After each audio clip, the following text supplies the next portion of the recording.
Hey everyone, it's Time Spiraled. Welcome back to some more MSEM. We're here in round 2 of the Grand Prix.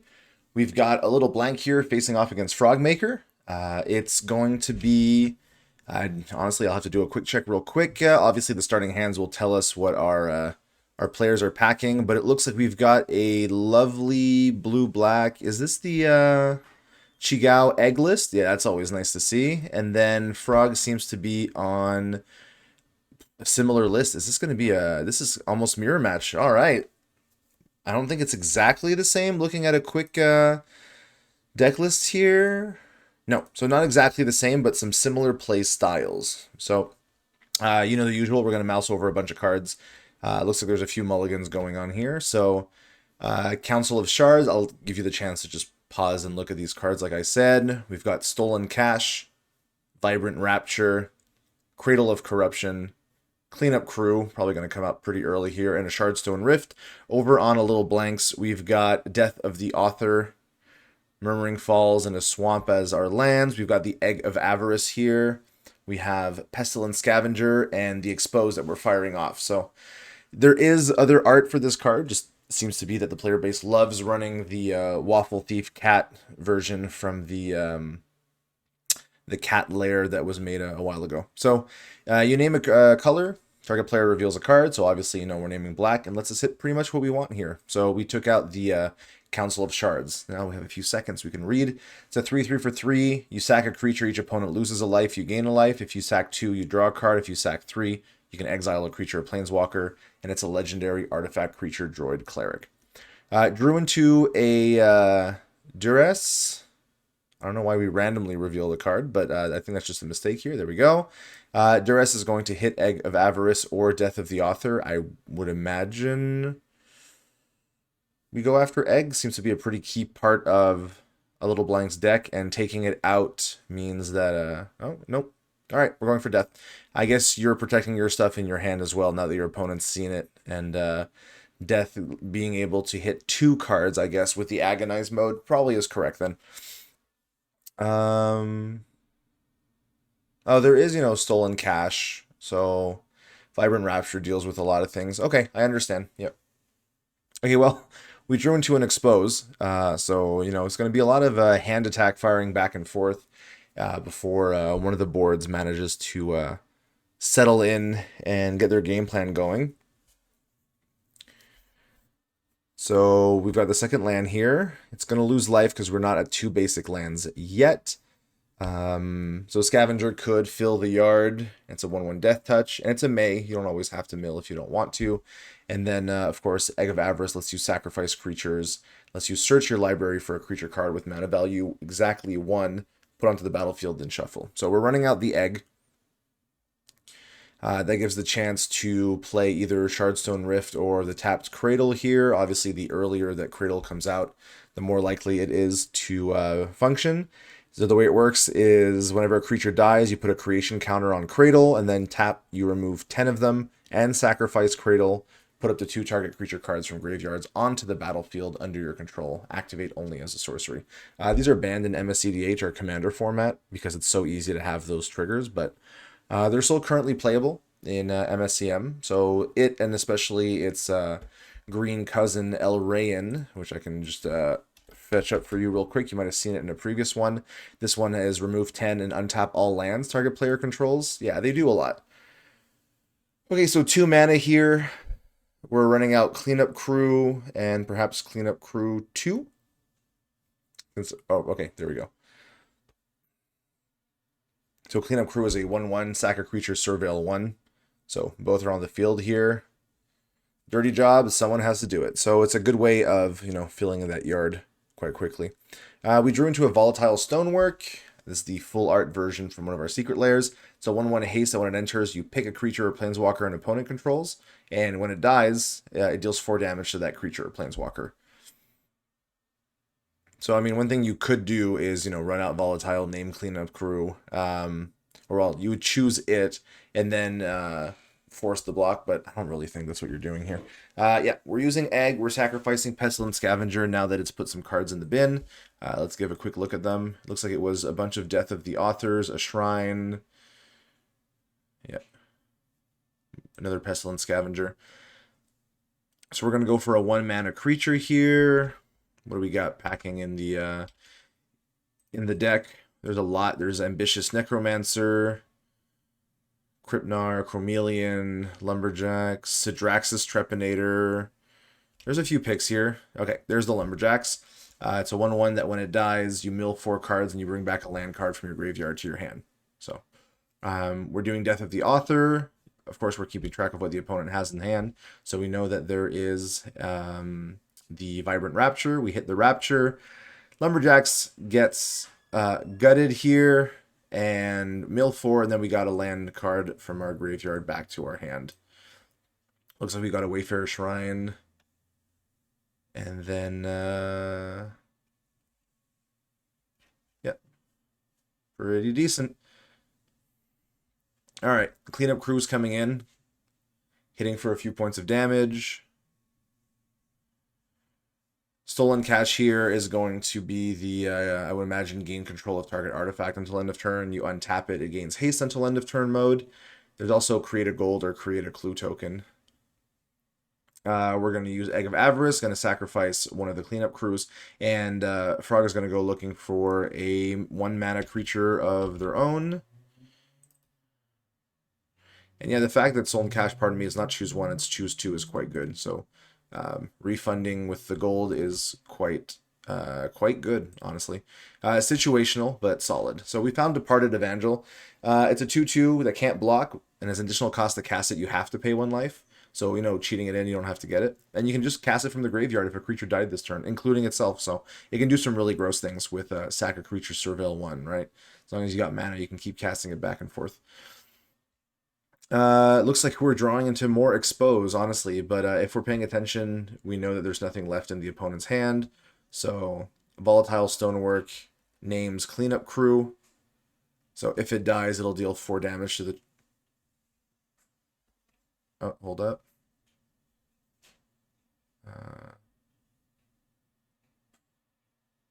Okay, yeah, sack and response. Yeah.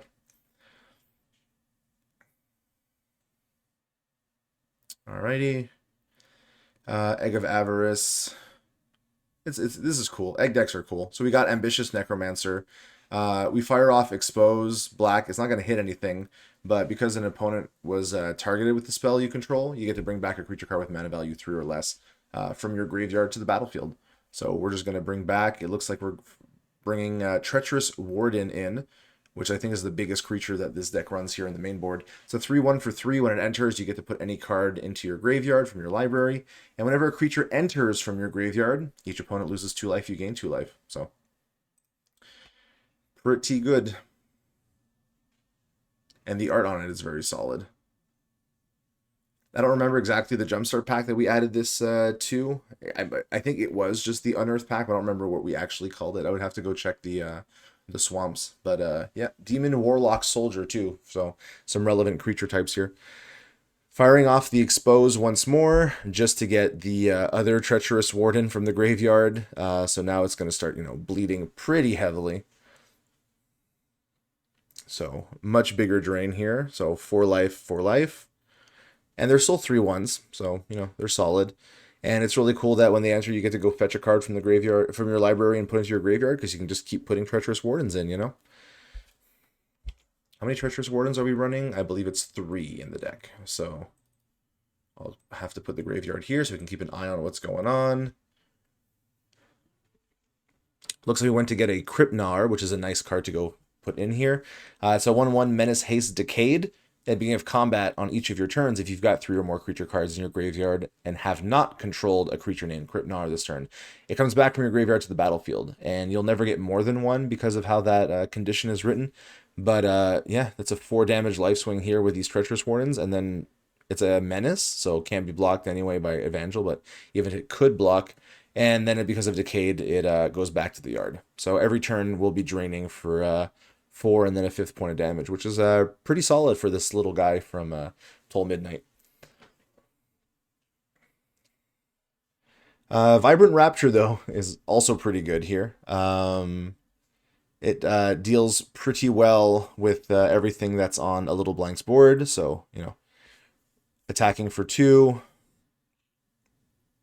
you assume your opponent's not blocking, so you know you want to get your damage in before you fire off Vibrant Rapture. Not that you have to hit more than toughness, you know, but lol nice is an appropriate reaction to that. Um, so yeah, it also creates a bunch of Lotus Petals when creatures die, so kind of refuels your mana here. It's really funny because this card has kind of like dropped off a little bit in from now and again. I believe these like the amount of counters on this is technically wrong, right? Because it's whenever a creature dies, and I think that would have triggered on Kripnar dying, and now there's 3 things that died, but it's fine. Lots of mana to spend, just missing something to spend it on. And over on this side, honestly, that's not a horrible pickup because Lyru Lumberjacks means what you can do is you can crack the Lumberjack, mill 4 cards, get back a land card from your graveyard to your hand, and at the same time, you can go bring in a card again, like maybe Ambitious Necromancer or something to just get the engine started again.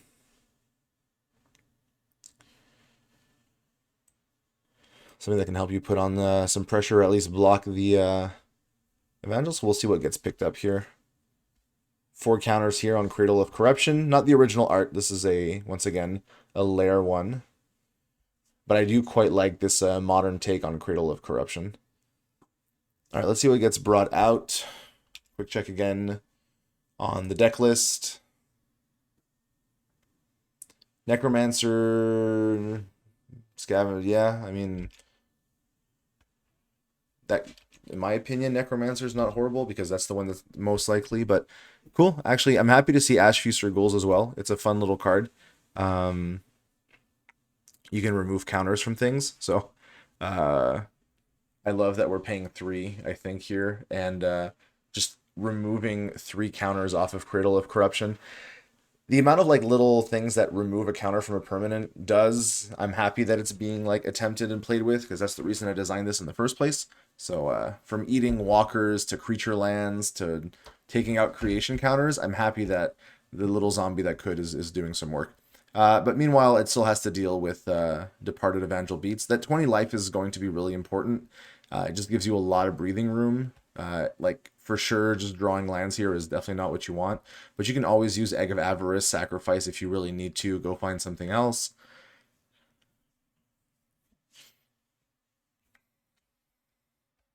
We got in our opponent's graveyard. Is there anything that's coming back here? Does not look like it. All right. It's funny to see like similarly themed decks, but with very different builds. So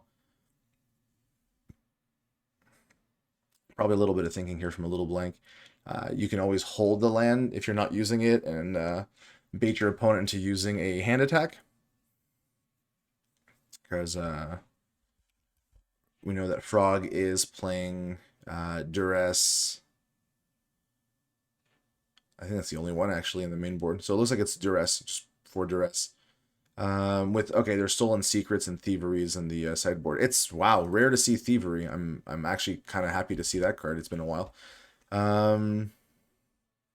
Okay, looks like we sent the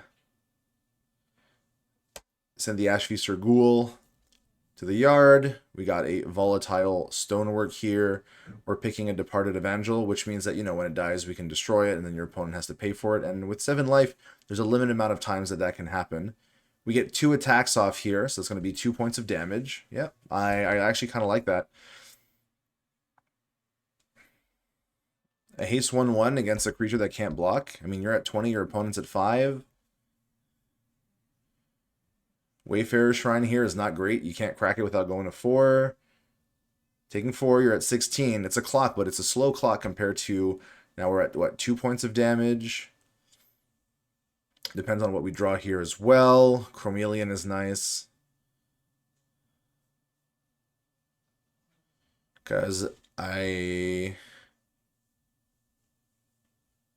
well, how are we casting it? Hold on. Wait, hold on. Did I miss something?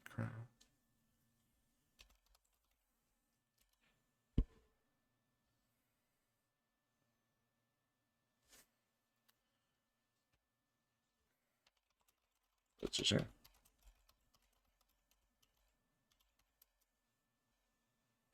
Did I miss something?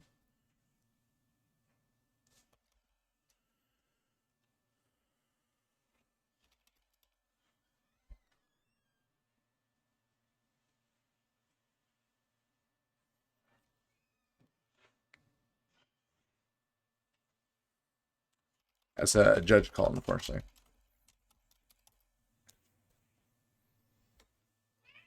Sorry. Oh, that's my cat. Hello.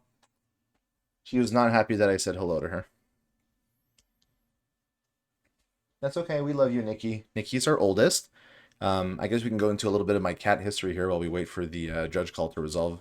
Nikki is like 14 years old. She's our little black cat, and she doesn't enjoy being picked up or petted below, I would say, the waistline. But she's an adorable cat.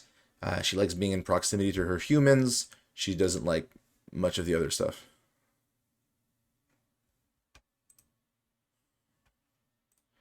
All right.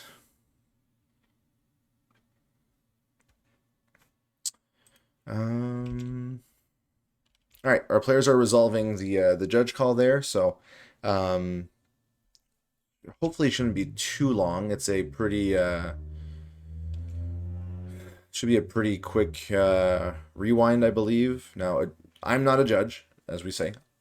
IANAJ, but I would imagine, given the fact that I don't think we fetched anything yet, we were looking at the library though, but I don't think we knew any cards from it, so got a feeling that we're just gonna undo all that. I think it's a game rule violation, and then a failure to maintain game state for the opponent. But we'll let our judges weigh in on that. I wanted to start learning a little bit of my my judge stuff, but I haven't had the time. All right, a judge is intervening. So while that gets taken care of, let's take a little look over at the deck list. Give you both a chance to see what's going on. So this is a little blanks list. 4 copies of Necromancer, 1 Ash Feaster Ghouls, so just the one of. Volatile Stoneworks, we're running 2, so we've already got the one in the bin, so the one that we fetched was the last one. 1 copy of Crypnar, which is correct. Chromeleon, we've got 3, we've got 4 Pestilent Scavengers and 4 Lumberjacks, so a lot of ways of filling up the yard. Sidrax's Trepanator is great when it's out early, can just absolutely dumpster your opponent's hand, and now that it's only 1 life and not 2 life, you know, it feels a lot better. Treacherous Warden, we've seen there's 3 copies, and we haven't seen any of Nemo Wang, but there's, you know, 2 copies in there, and that's just a fantastic card. The sacrifice might be symmetrical, but you definitely profit more off of it. There's 2 Oil the Mines, which is kind of neat. I believe that this can stop you from like milling out because you can cast it from graveyards, and it puts fatigues on top of your library and it mills. So there's like kind of like an interesting backup plan, I guess. Death of the Author, Expose as the hand attack. Cheek Out of the Red Market, of course, would be really good because you could get back anything from your graveyard, and it's an egg deck. So egg just finds, you know, most of the deck's pieces. We've got Swamps, Shrines, Precipice, Falls, Shardstone Rift. Really just bread and butter here. Almost wonder if a copy of what the opponent's running, the 1 Cradle of Corruption, might be interesting to have in this the deck list. Sideboard, we've got Ghouls, we've got more Stoneworks, and another Treacherous Warden just to go up on certain numbers. Seal the Tomb seems quite good here in the matchup, so wouldn't be surprised if that comes in. But it looks like our players are back at it, so we're going to be going back to the match. Looks like everything has been rewound. All right, Chromeleon's back in hand. Alrighty, it's not too bad of a spot for a little blank. I mean, you're you know, clearly Hey, looks like I was right, by the way. Rewind the cast, game rule violation, failure to maintain game state. Yeah. Okay. So, I mean, this can chip in for 1, putting the opponent at 4. Well, actually, it'll be at 3 because of Crypnar here. Hello, friend. It's nice to see Crypnar getting played. I was really excited with the design. I'm glad that we found a more balanced wording for it. Oh, no attacks? Beginning of combat. Yep, 1 attack, second into combat. Neat. I'm glad that we're using it like this. This is, there's ambitious. So all we need now is a hand attack. Interestingly enough, I mean, with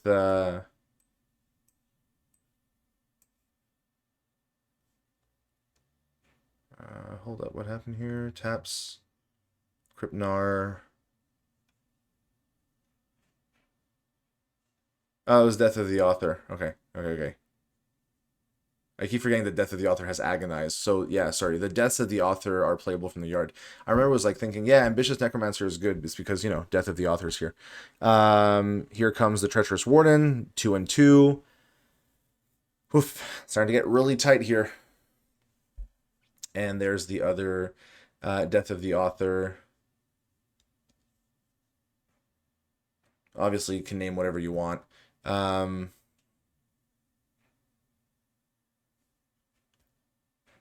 Why do we gain 2 life here? Hold up.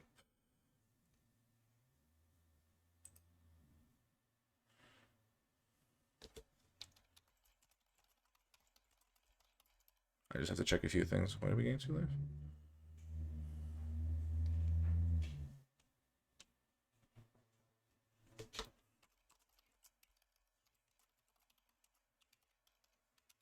Okay, it was undone. Alrighty.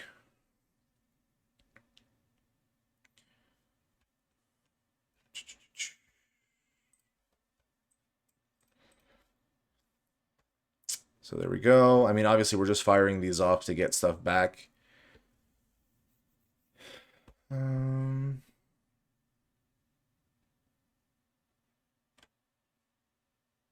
Okay. Now there should be another 2, right? Yeah, this is the second one.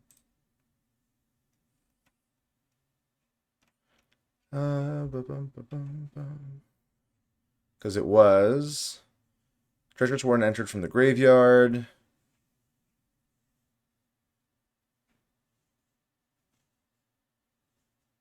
Yeah, I don't know why. Well, I'll be honest, I'm a little confused, but it's okay. I mean, so yeah, okay, there we go. Second Warden. All right. That's what I needed. Do we have another death in the yard?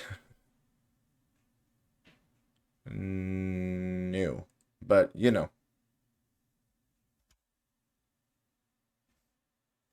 Oh, because it enters and we put it from the library into the graveyard. Okay, there we go.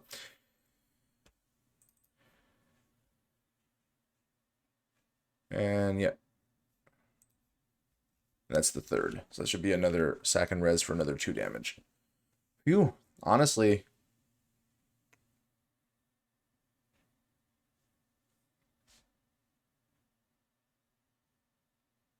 Yeah, I'm just waiting for the 2 life.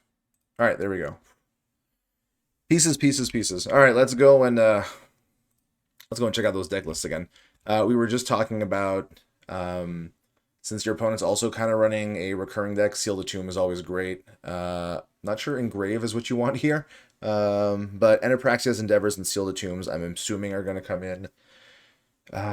Do you want to go up on, not necessarily sure you want to go up on Ash Feaster, but, you know, Treacherous Warden, Stonework, your Duresses, are they hitting enough?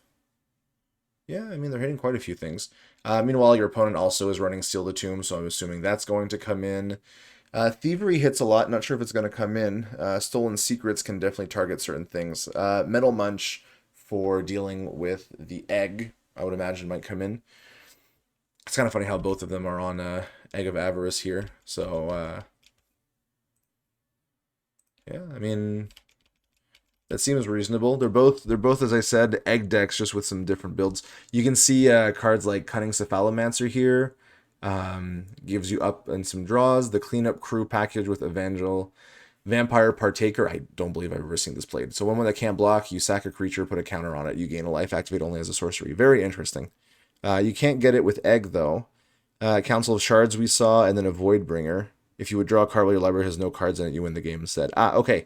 So, interesting little combo thing. So, obviously, Voidbringer here is like the Lab Maniac. Okay. I see what's happening. Players seem to be ready. Frog is going to start. We're seeing nothing from sideboard here. Anapraxia's here, and I'm going to cross my fingers that maybe one of them was brought in. Now, here's the thing. Do you keep this? You've got a 1, 2, 3 things you can play off this Wayfarer Shrine. Expose, and then these Lumberjacks, when they die, you'll mill and bring land cards. So they're almost like future land drops. Okay, it looks like both players went and shuffled. One land, but again, infinite things to do with 1 mana. Here we've got 3 lands, the egg. Okay, this is a much better hand here for a Alittleblank. Just the fact that there is the egg already out is quite important. I would imagine, maybe Duress gets hit. Again, in game 1, like I understood why we didn't go after egg, but then we saw how egg was like absolutely crucial to like that game. So looks like we're at keep 5 and keep 6 respectively. So pretty tight on the mana. Keeping the 1 lander with just 4 options here. Going to guess it's going to be a Duress. Honestly, if you can do like Duress and then next turn follow with Seal the Tomb on the Egg of Avarice, it's kind of interesting. I imagine you're not hitting Expose here. I think you just let Expose, name one of your things, I would guess. So there's Duress. The original art, little raven there. Let's see if I'm correct. I think you go for egg, right? This is what I would do. Maybe it is correct to go after Expose, but you don't have another hand attack, and egg and Leru and Pestilent are just so good together. Okay. We're just hitting the hand attack. All right.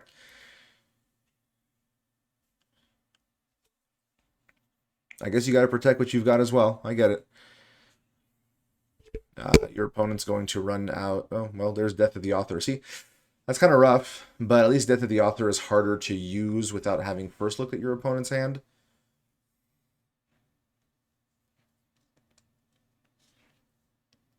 Obviously, this card's amazing if you've already looked at it once, and then you can use both halves with the information, kind of like Cabal Therapy, right? Okay, so there's the Lumberjacks, and then that could be a really nice egg on the next turn. Didn't draw into another piece of hand attack. Second land here with Shrine. Doesn't feel like it's a Find Greater Purpose turn. I would imagine it's a Cleanup Crew. It's kind of rough. Though, actually, that's not necessarily incorrect. Find Greater Purpose is until your end of your next turn, and you may play them, so it can also hit lands. So I would understand digging with Find Greater Purpose, but you're only at 2 lands. It feels kind of risky, even if you do find another land. Hey, there's Ambitious. That's an early Ambitious. That's actually pretty good. Cracking the Shardstone Rift. Different art, I believe, than the one here. Yeah, so this is the one from the original land bundle. That one's from the Magic Set Editor Cube that we had a few years ago. Very pretty art. It's always fun re-arting these lands. I like doing it every couple of years. Picked up a Swamp.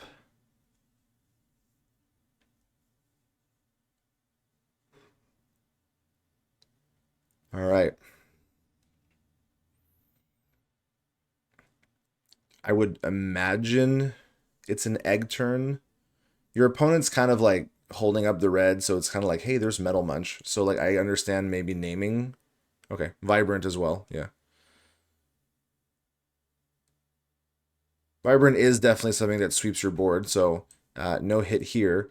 But the fact that now you know what's in their hand means you could cast Death of the Author from the yard. It's just a shame that we didn't get the Ambitious, not that there's a current target on the board. So yeah, let's see if we are firing off Death of the Author on Lumberjacks to go and get a land card, or if we're just going to let that pass, maybe play a Scavenger out instead.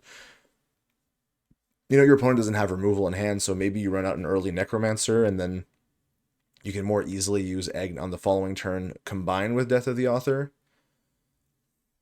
Pestilent as a 1/1 Death Touch is also not horrible to have on the field, though I think that could be more something you could do next turn, because okay,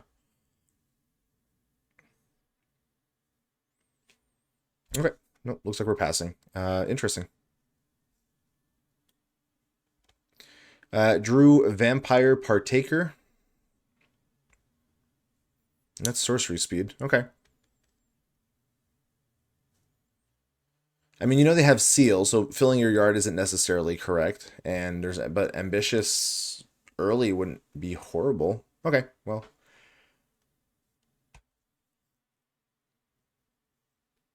can also be bluffing to your opponent that you have something, right? This is like saying, hey, I have a seal. Okay, looks like we're using Find Greater Purpose, sacrificing the cleanup crew. Then find a land here, so we're going to exile the top two. Hey, there's Vibrant. Unfortunately, we're only going to get to 2 lands this turn, but this is until the end of your next turn. So you'll still have the opportunity to do Vibrant next turn, and this one's actually safe in exile from hand attack. So, yeah, I guess, you know, fortuitously, as we say, we didn't run anything out that can't be recovered. So, I mean, if your opponent's not putting in a huge amount of pressure, you can afford to just let the maybe a 1-turn ride. I mean, Vibrant Rapture doesn't hit your egg. You can always play out egg.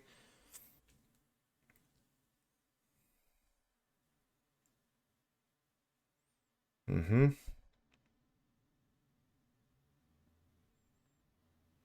Oh, well, there's Expose. That's not a horrible card to draw here right now. Um, yeah, exactly. A better place for VR. So now there's Expose. You can name black. You know, you can go after the Seal of Tomb, and you'll incidentally be able to hit the Partaker if you would like.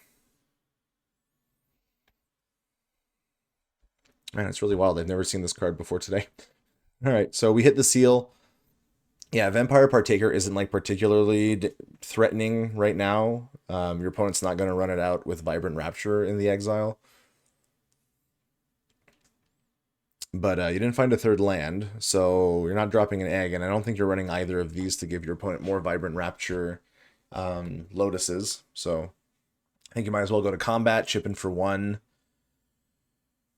Maybe that's another pass this turn, or there is Death of the Author. Not you could go and hit that since you know that there's a Rapture and you're going to lose it anyway. All right, letting it hit the bin. Totally fine. Not that, you know, Death of the Author is totally good to hold up for Ambitious Necromancer as well. So, okay, there's a Crucify. It's 2 and a black to give a creature -5/-5, and you can always pay black and 4 life rather than pay the spell's mana cost. A little bit of overkill against this deck, but, you know, removal is removal, as they say. So there's Rapture.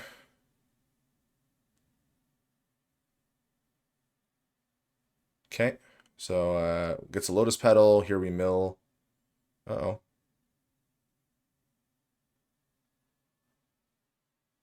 Hold up. 1, 2, 3, 4. Okay, that was 4. Okay. One of them was the Lero itself, it seems. Okay, so found a land, played the land. Here's Scavenger. Milling now that the seal is kind of like out of risk. Putting in Death from the Authors in the yard is very good. It's like drawing an extra card because it costs just black from the graveyard. Fantastic. And honestly, you could, you know, run out Ambitious Necromancer, Death of the Author. You could name Partaker if you really wanted to. You can also just play Egg. Egg can cycle into something good.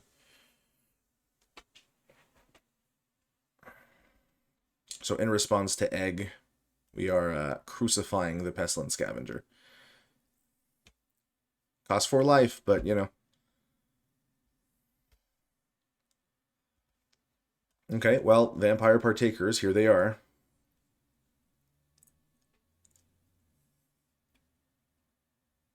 Interesting watermark, actually. I know this is from Karina's, but I don't recognize the plane.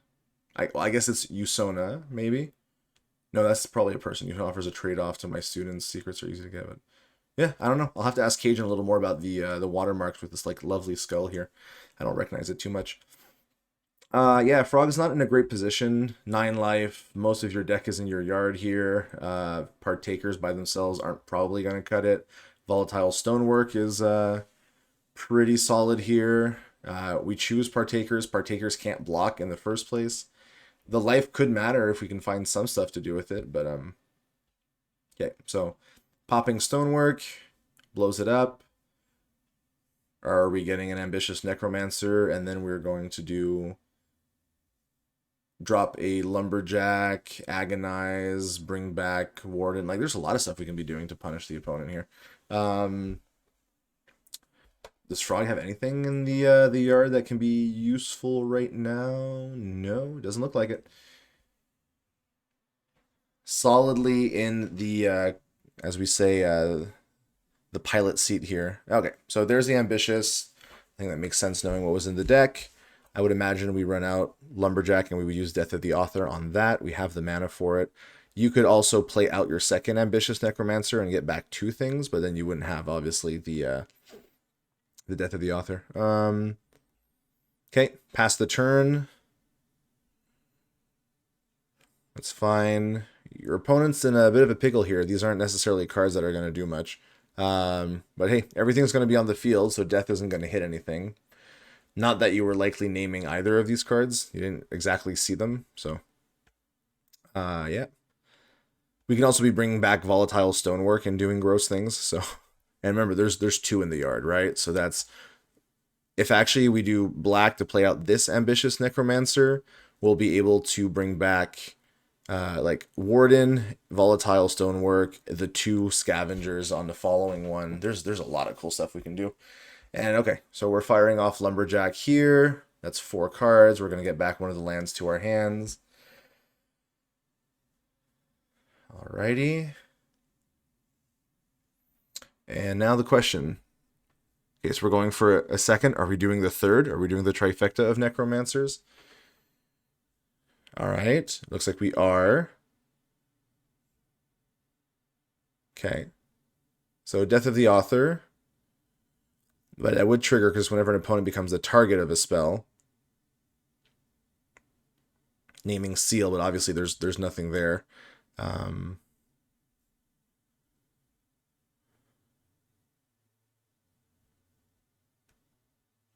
right. Warden. Ambitious. I think this is just going to be it here. Did we not get back a 3rd creature? This should trigger, right? Whenever an opponent controls with the target of a spell. Yeah, I mean, we should have gotten back one more thing, right? But anyway, there's the other Death of the Author. That's the GG here. We'd want to work at the... I would want to look at the timing, actually, on these things, because if you put the -1/-1 counter here with Agonize, is it in the yard to be able to be targeted? I don't know. That's outside of my wheelhouse. That's more of a judge question. So if you know the answer, you can always drop it in the comments. But yeah, looks like a GG here, a clean 2-0 for Alittleblank. And moving on up to round 3. So thanks for tuning in today. Hope you've appreciated this look at a little bit of a different deck list than we've seen in the past. So hope you enjoyed, and we will catch you in future episodes. Take care.